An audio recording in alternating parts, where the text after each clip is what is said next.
मैं नदीम दारी और आप देख रहे हैं ब्लैक बात। 26 जनवरी 2025 को मुमरा के मित्तल ग्राउंड में कदीम शान मुशायरा हुआ, जहां पर डॉक्टर जितेंद्र अवार्ड ने भी शरीक होकर के जनता से कुछ बातें की।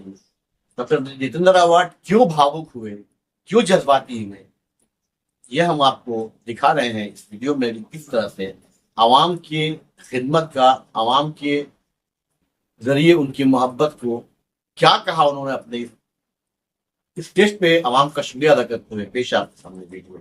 ऐसे तमाम अपडेट्स के लिए हमारा चैनल ब्लैक वालों को सब्सक्राइब करें, वीडियो को लाइक और शेयर करें।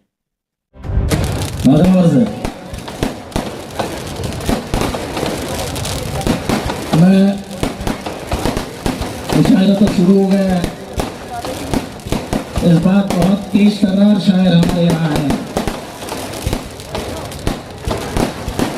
तो कुछ ज्यादा बात नहीं करूंगा। पिछले 2 महीने पहले ही मैंने बहुत बातें की थी आपके साथ, और मेरे बातों पे नहीं, तुमने जो कुछ प्यार दिखाया, मैं मानता हूं कि ये प्यार की जीत है। नफरत के सामने प्यार जीता। और मुमरा वालों ने क्या करामत दिखाई, तो विरोधी पार्टियों में 1 लाख से जीतने वाला इकलौता आमदार तुम्हारा लाडला जितेंद्र अवार्ड है।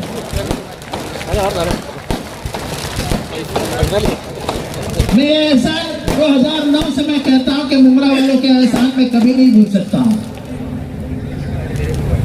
ये मैं मान के चलता हूं कि मैं महाराष्ट्र में और देश में जिस जगह भी हूं, उसमें सबसे अगर ज्यादा किसका योगदान है तो मेरे मुमरा और कौसा के भाइयों का और बहनों का।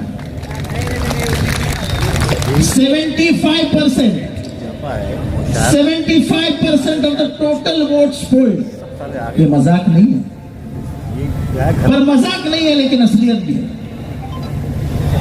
ये शानदार जीत क्यों है? तो मुमरा वालों ने पहली बार दिखा दिया कि सेक्युलरिज्म क्या होता है। मेरे सामने एक मुसलमान उम्मीदवार था, लेकिन आपने हिंदू मुसलमान नहीं किया, और जिसने काम किया, वक्त पे जो खड़ा रहता है उसके साथ आप खड़े रहे। ये जिंदगी भर का मेरे ऊपर का एहसान। लोगों ने हवा बना दी थी, अरे गया, इस बार तो गया। आपने ऐसा गलाया कि फिर से वापस नहीं आएगा। सबसे दुख क्या है, मैंने 3 चुनाव लड़े, लेकिन पैसों से हम मुमरा खरीद सकते हैं, ये 3 चुनाव में नहीं दिखाई दिया। ये पहला चुनाव था जहां पे माहौल ऐसा तैयार किया गया था कि हम पैसे से हर एक आदमी को खरीद ले सकते हैं। मैं आपको बताना चाहता हूं कि इंसान का कोई भाव नहीं लगा सकता। ये अपने आप को बेचने वाले लोग नहीं रहते हैं। आज भी दुनिया में ऐसे लोग हैं जो सिर्फ उसूलों पे जिंदा है, और मैं इसलिए तहे दिल से आपका शुक्रिया अदा करता हूं कि आपने वो सब कर दिखाया जो महाराष्ट्र में देखने की जरूरत थी। हमें तो लग रहा था कि मैं नंबर 2-3 का मंत्री रहूंगा, लेकिन क्या हुआ मालूम नहीं, और हम सत्ता में नहीं आ सके। लेकिन सत्ता में नहीं आने के बावजूद तुम्हारा आमदार रोका है नहीं। जहां अन्याय हुआ भीड़ में, पहला आवाज किसने उठाया? मैंने उठाया। वाल्मीकि करार ऐसे हत्यारे इस महाराष्ट्र को बदनाम कर रहे हैं, ये कहने का काम हमने किया, और उसको सलाखों के पीछे भेजने का भी काम हमने किया। और ये ऐसी लड़ाई हम लड़ते रहेंगे। तुम हत्या करके निकल जाओ, ये महाराष्ट्र में नहीं होएगा। और इसलिए ये लड़ाई लड़ने की ताकत मुझे आपसे मिलती है, काम करने का हौसला मुझे आपसे मिलता है। मुझे अंदर से जो ऊर्जा मिलती है वो आपके प्यार की ऊर्जा है। और फिर से एक बार आपको ज्यादा वक्त न लेते हुए फिर से एक बार आपको शुक्रिया अदा करता हूं, और दिल से झुक के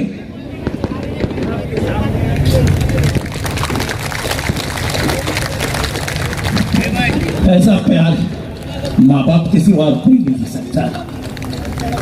आपने जो प्यार दिया शायद मैं लफ्जों में बयान नहीं कर सकता हूं, लेकिन जो माहौल था, महाराष्ट्र के तमाम नेताओं में चर्चा थी कि जितेंद्र का इस बार कुछ सच नहीं। मैंने सिर्फ शरद पवार जी को कहा था कि साहब जीतूंगा तो 1,25,000 वोट से जीतूंगा।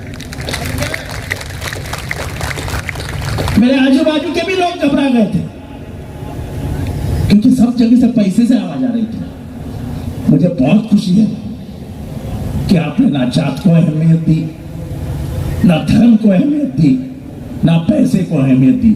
आपने अहमियत दी तो सिर्फ उसूलों को और एक गद्दारों को मैसेज दिया कि मुमरा वाले गद्दारी पसंद नहीं करते। छुरा भोगने के लिए तो बहुत छुरा लेके खड़े थे, लेकिन आज वो भी शर्मा जाते हैं, छुरा छुपाना पड़ा उनको। जब अपने ही आजू बाजू के लोग गद्दारी करते तो उसका दुख क्या होता है। 2 साल के बाद मुझे पूछ लेना, 2 साल के बाद मुझे पूछ लेना। लेकिन वो गद्दारों को सबक सिखाने का काम आपने किया है, और गद्दारी कभी भी नहीं बर्दाश्त करेगा महाराष्ट्र। ये जो खेल हुआ है, ये चंदनों का खेल होता है।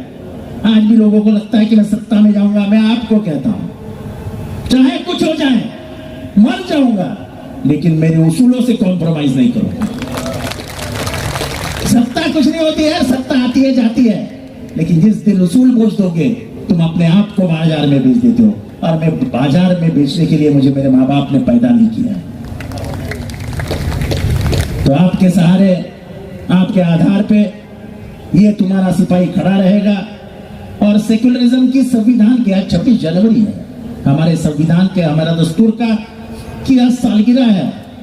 ये दस्तूर बचाना है, इस देश का गणतंत्र बचाना है, और इसके लिए आप सबका आधार लेके एक बच्चा आपका ये आपका आमदार, आपका सेवक, आपका आदमी, आपका लोक सेवक काम करेगा। इतनी ही बात यहाँ पे रखता हूँ, दुआओं में याद रखना। खुदा हाफिज।